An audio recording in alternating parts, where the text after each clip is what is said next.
So today, we're taking a peek at this. Inside this box is two headrest style, tablet style DVD players from Naviksauto. Essentially, this is a rear seat entertainment device for your vehicle. And we're gonna do a full unboxing. We're gonna get it all set up. And we're gonna actually take a peek at what it looks like in a vehicle and how it actually mounts as well. So, without further ado, let's unbox this bad boy. Let's see how everything comes, and then we'll go to installing it.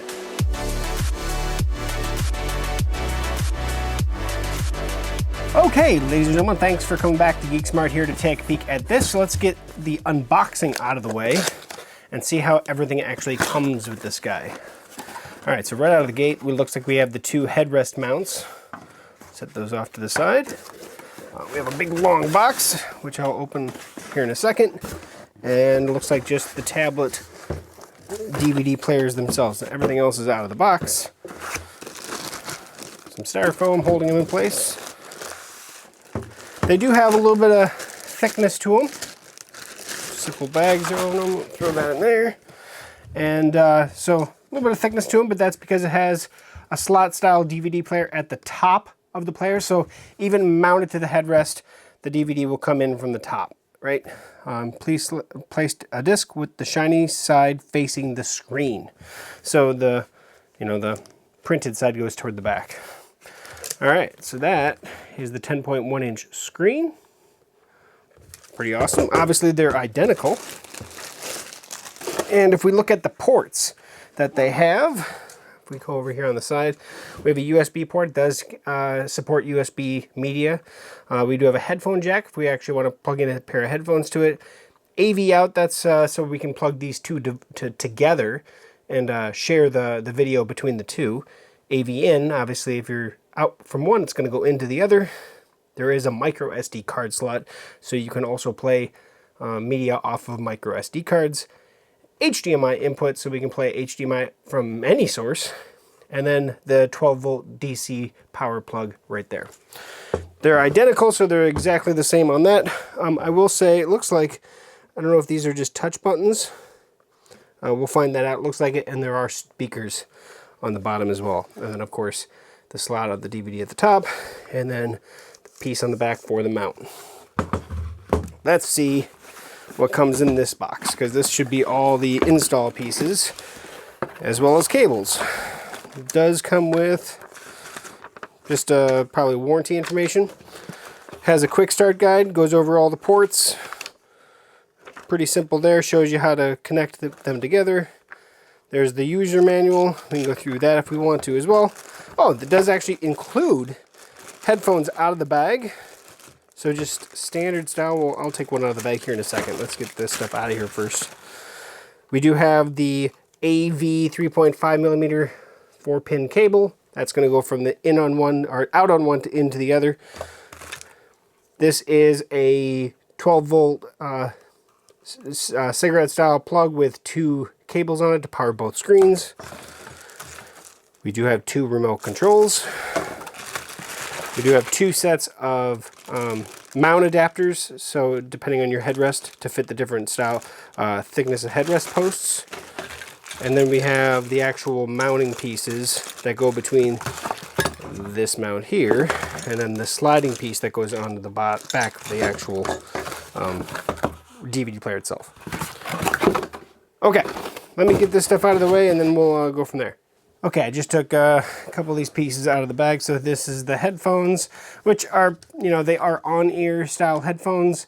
Pretty cheap, to be honest about it, but you're not going to expect crazy expensive headphones with it because the whole set itself, I think goes for like 159 bucks on Amazon. So I will put links in the description where if you want to take a peek at this. But that said, that is the headphones. I just want to at least get one out of the package so you can see what they look like. And so if nothing else, they're just a nice cheap set of headphones that you can throw in your car. Oh, they even fold up a little bit. Well, I guess that's how they came. But yeah, that's the headphones. All right, on with the show. We already talked about these. Let's get one of these mounts out because we're gonna have to talk about this guy. These are pretty simple. So this piece here, most headrests for a vehicle have the 2 posts. So when you lift the headrest up, there's those 2 posts that are in there. And that's what this guy right here is for. And it's just spring loaded. So you just kind of pinch it, get it in between the posts and let go, and then it expands. Now that said, this is just the one piece of it, right? The other piece is this guy that adapts the 2. So first of all, it slides in like so. And it is kind of firm, which I guess is a good thing. And then there is a thumb screw, goes down, screws in. But you do need to make sure that you set this, let me see it, I bet there's several different screws in here. Yep, so down, I don't know, you're probably not gonna be able to see it, but down in there, there are 4 independent holes for this thumb screw to go into. And essentially what that means is you can set this to different depths away from the headrest. So some headrests are thicker than others, so you have to really get this in place before probably putting this thumb screw into place, depending on the vehicle. So there is that, but that once this is in place and this is mounted in that, this metal piece is really neat and slick. And I would get this fully mounted before you put the player on it. Essentially, this just slides into place. And you can see there is, right here, a way to release it. And essentially what that does is this release, these little pieces here, these little rollers, when I release it, it sinks them down in. So you can actually put this where you need to put it, and then release that, and then it sets into position. And then it obviously holds where it goes. It'll go either direction, so there is no right or wrong way to put this in, whether you want that thumb screw on the top or the bottom. It doesn't seem like it's gonna really matter. It looks like it really won't matter. But that's what that is. Then obviously we have the power, and then we have the AV cord. This again goes from the output of one to the input of the other, or if you don't have to use this, you can use them as 2 completely separate systems where this one will play one movie and the other one will play the other movie, and they use their headphones and they're good to go. But if you want to share a movie from one device to the other, the one that's the master, the one that's actually going to have the DVD or USB stick that's going to play, or the HDMI connection, you plug this into the output of that guy, AV out, right like that, and you plug it into the AV input on the other guy, and then you just have to make sure that you select that AV input on the input side. So this is the remote that comes with it. Does not come with batteries for the remotes. It looks like they are 2 AAA batteries for each remote. I'm assuming they're identical in the exact same infrared mode. Maybe not. We'll find out, because if they are, you're gonna have to make sure that you're not able to point it at both of them at the same time. Otherwise it could cause an issue. Otherwise there are these buttons. What it looks like their buttons are touch pieces on the front. We'll find out about that here shortly. Okay, so we have the last piece about this, and this comes down to those headrest pieces, is the adapters. So these slide into this guy. So essentially you take, depending on how thick your headrest post is, you pick the size that is best for it. You take it out of here. This, let's just do one of these real quick. It unwraps. You can kind of see where clamshell's open. You put it around it, and then once that's around the actual headrest, you put one on each side, and then that actually slides into here. But you're going to have to put it on the headrest first, and then slide it in here. The nice thing is, you can see that little groove right there. Sets into that groove there. So once this is in, it's not going to slide up and down. It's going to hold it into place best. So that is that. I think we're pretty well set, other than getting it powered up. So I think the best thing to do is get this in a vehicle, plug everything in, and see how she actually works. Okay, I'm in the back of a Mazda CX-90, which actually is a perfect vehicle for this install. So I'm in the second row. This is the primary headset, and we're gonna push up the headrest.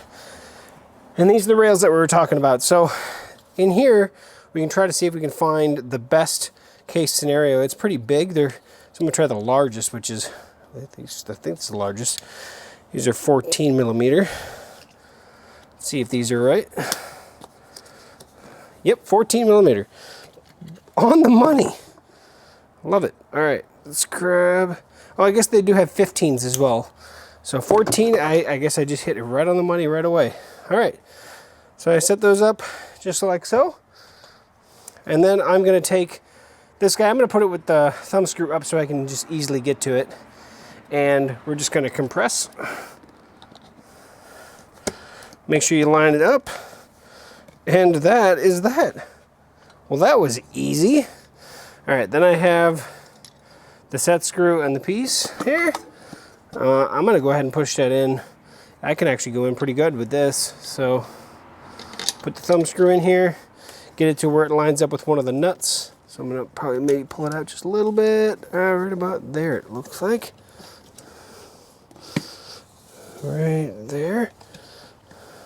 I think that's probably the hardest part, is just making sure you line up with one of the threaded pieces in there. I'm going to go ahead. Oh, wow, that actually holds onto the headrest really good. Wow, I'm actually impressed. All right, so now we have this guy here. Now we can take one of the DVD players and just slide it down. I can release that and get this. And basically, the nice thing about this is you can set it to the height that you want it at. And then you can also adjust the angle. So that is that. Now, if I needed to tilt it up a little more, I'd want to pull it out from the headrest a little bit more, but we'll leave it like that for now. Okay, so now it's about getting the cables. Let me put the power cable in real quick and route it back here, and then we'll see what this thing how it works. Okay, I have the power cable here now. Dependent on your vehicle is whether or not the plug is powered on when the vehicle's off, and in this case, I don't think it's powered on with the vehicle off. So let me find out, I guess. All right, let me kick the vehicle on so we can do this. Okay, it looks like I have a power light on the actual 12-volt plug at the actual connector up there. And I will say this, these power cords are, both of them are independent. They both go all the way up to the primary part there. So they're like 10 feet long, so there's plenty of length. All right, let's go ahead and plug in the power. We'll just start with that. I don't see any light on this. Oh, I did see something right there. There it goes. And I did put batteries in the remote control. If I hit menu, yeah, okay, menu. Let's see where the mode, top left corner on there. That's where we can go DVD, HDMI, AV, USB, or SD. That's pretty awesome. So you choose your port, let's say the DVD source, and I'm gonna have to get a DVD to actually test this guy. And to be honest, before I do that, I want to get the other one installed quick. I'm going to do that off camera. I'm just going to install the other one on the other headrest, just like this one, and then we'll test out a DVD. So I've got the other one over there. I haven't powered it on yet, but I did want to say this real quick. So these are touch activated. So like you can go here, you can go, let's see if we go this mode, and then next, yep, there we go, next and previous, and then the play pause is probably the select. Also eject, maybe it's person hold to eject. Yep, close. There's nothing in there, obviously. Setup is where we can change the picture modes and temperature, the colors, the brightness, all that stuff. That's going to be a lot easier, to be honest, to do through the menu. Through the menu. So wide, you can change, yeah, just like a TV, right? So 16:9 for now. If I go to different pages, okay, there we go. Dolby. Video setup, the sharpness, brightness, contrast, hue, and then TV type. So, yeah, all right. I got the other one installed. Now we're just going to want to put, let's put this AV cable. So I just tested the theory. Yes, they are the exact same remote control. So if you're going to use this, make sure you're pointing at the IR sensor for this one and at an angle so it's not going to bounce off the other one. All right, so in this one, I'm going to go AV out. And then I'm going to plug it into the AV input of this guy. I'm not going to be routing cables very well. I'm just going to plug them for now. And then on that other one there, we're going to want to go to the mode and select AV as the input on that one. And on the primary one, I'm going to go ahead and select DVD. So that's what I'm going to do quick. So I have this one on DVD. I have the one over to the right set to AV input. It should be showing exactly basically what this is showing. Now I got to NASA film that I got for a long time ago because of the same thing. I don't want to put movies on here and worry about copyright stuff. So I'm just going to stick this in here. So printed side towards the back, shiny side toward me, and down she goes. I can see it's saying close over there. Loading, loading. And you can hear it. Now volume, I don't know how loud this is going to be. There's a volume on the button here. So it's at 100%. I'm going to knock that down to like 50 for now. I'm going to do this one as well down. Oh, yeah, there.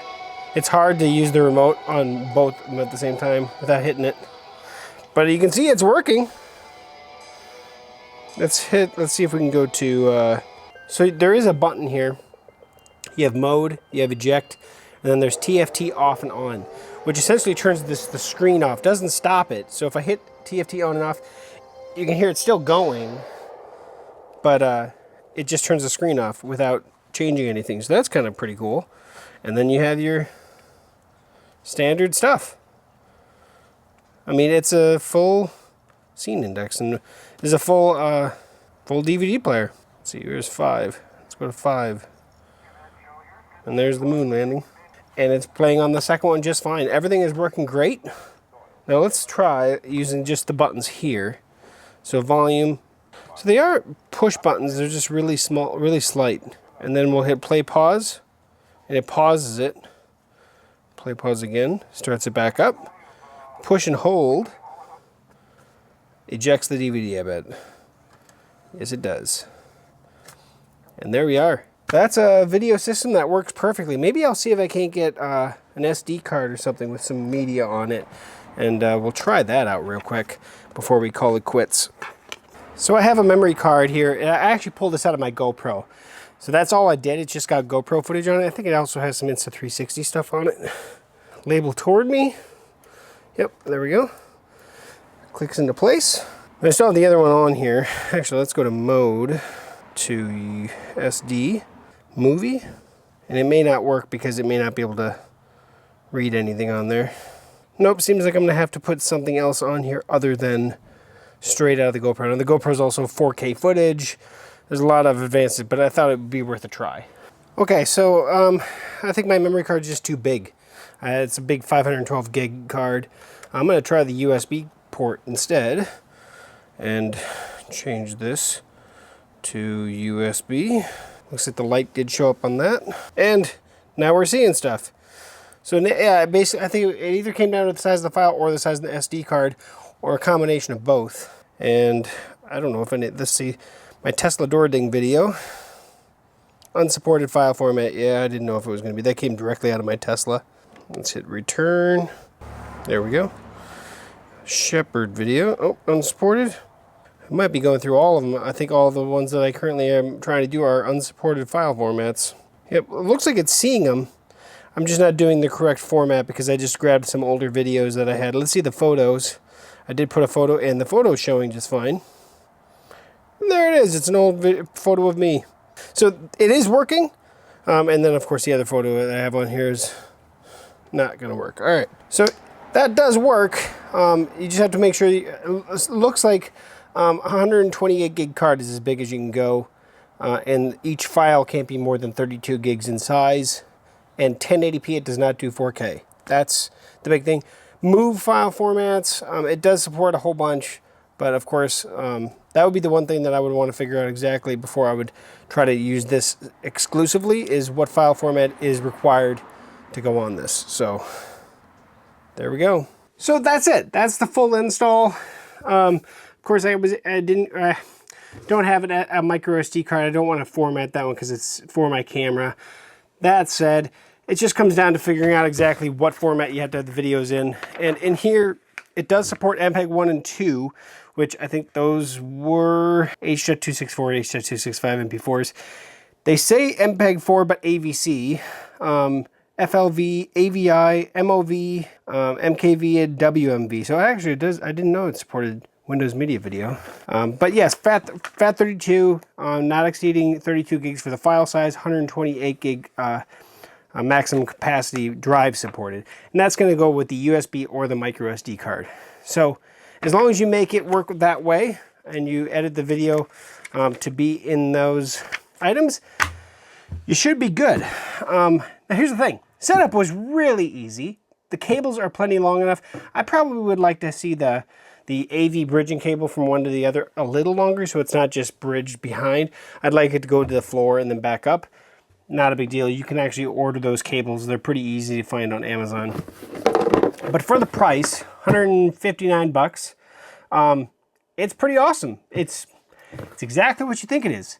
It's 2 DVD players that can be bridged together to show the same movie or be completely separate. The included speakers work, and then of course it does come with some headphones. What would be the next upgrade to this outside of now this does support that HDMI input.